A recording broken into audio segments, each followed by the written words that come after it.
thinks he drew the short straw, but I got the shorter straw. And I have to talk about all the unresolved issues. I feel like I'm here to express my personal, whatever. So I'm Tammy Swinney. I'm with the Gallatin Local Water Quality District. And yeah, I can talk about unresolved issues.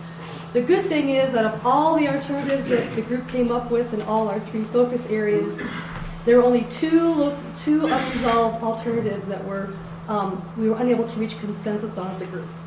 So the forum as a whole had a rule that all alternatives had to meet goals and objectives that we identified as the forum together. So those 2 unresolved alternatives involved direct discharge of treated wastewater to the river systems and direct and or indirect potable water reuse. So the potable water reuse is an area that we didn't really focus on discussion in. There were a lot of unanswered questions there that no one felt we had the expertise to get into. So the focus here is going to be on the unresolved issue of direct discharge of treated wastewater to the river systems. There were a lot of questions. So under ecological impacts, what were some of those questions? And I'm going to kind of summarize those. What treatment level can we get to that would have no negative impact to the river systems? We're not sure yet. Where would we discharge to? Would it be to the Gallatin main stem? Would it be the West Fork? Would it be a combination of those and other tributaries? When would we discharge? Would it be year-round? Would it be seasonal? Would it be only in times of drought conditions or extremely low flow conditions? What would the quantity of that discharge be, and how would it impact stream flows? What would the water quality of that discharge be, and how affect in-stream water quality? So what are the potential impacts and or benefits to all of those questions? When it comes to the mixing zone that you would have in a point discharge to the river, what effect would that have on aquatic life habitat? Unanswered question we need more information on. And is there any way that we could potentially avoid any negative impacts if we had a mixing zone, and what would it do?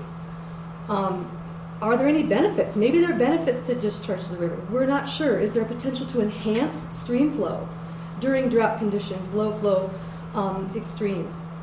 Is there any way to augment in-stream water temperatures when it's necessary? Is there a benefit to having these mixing zones or discharging to the river that might actually be of benefit to fisheries? We don't know. And are there benefits in comparing in-stream discharge to the other alternatives for treated reuse of the wastewater?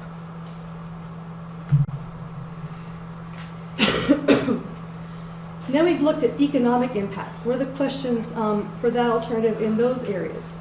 What are the potential positive and negative impacts for local businesses, for the recreation-based businesses, for the retail operators, to real estate, for the construction businesses?